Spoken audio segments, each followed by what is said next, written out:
Engineers collect a lot of data and they use that data to create tools that can inform residents of danger as well as forecast danger in the future. Nashville SAFE, that's an acronym for Situational Awareness in Flood Events.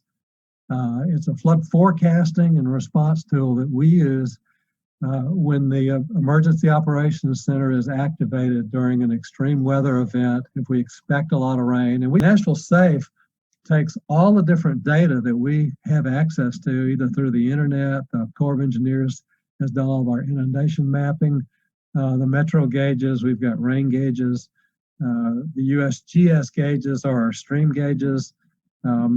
AMEC was a consultant to us in the development of Nashville SAFE, and they created action levels all around the county that allows us the opportunity to make projections about how high that we think the water may rise given a given flood event, storm event. And then we work using the National Weather Service's predictions.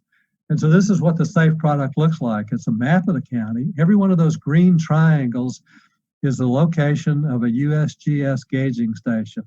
And as we watch, as we sit in the Emergency Operations Center and we watch this screen projected on the wall, we can tell what the conditions are across and around the county at any given point in time because it's reading real time what the flood data looks like around the county. This is an example. If I click on one of those green triangles, in this case, this is a picture of Nashville SAFE probably during some kind of an event, because there's a lot of different icons that are lit up on that screen.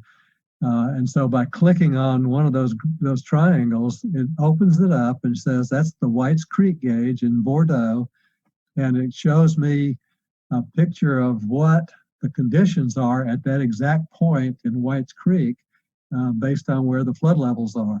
And so it allows me to look and see what the action levels are and what the three different flood stage, minor flood, moderate flood, and major flood stage, and that those triangles will color code based on these different colors. That green triangle changes to yellow when we get to an action stage, or it changes to orange as we get to a flood stage, or red as major flood, moderate flood stage.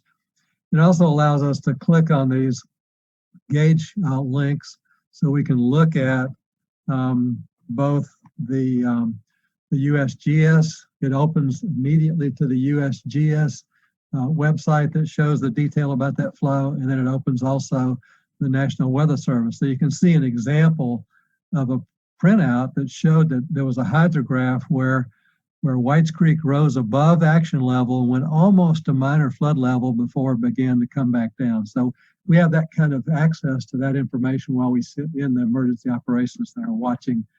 And then I simulated some flood levels. I raised the flood levels on all the creeks in South Nashville, and you can see what happens to the Nashville SAFE.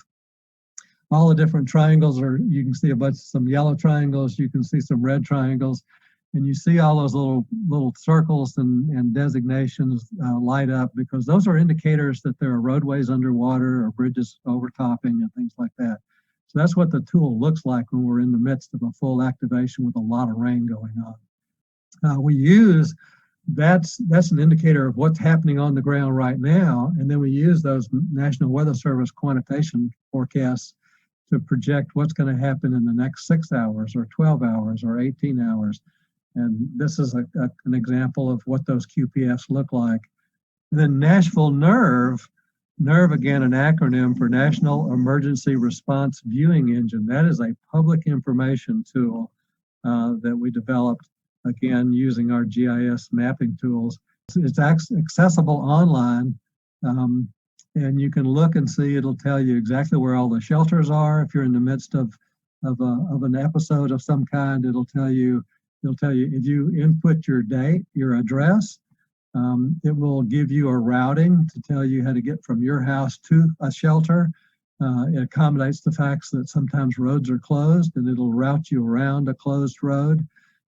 It'll show you where all the different types of shelters are: disaster shelters, recovery shelters, food distribution centers, clothing distribution centers. So a handy tool for a resident to use if we're in the midst of a crisis.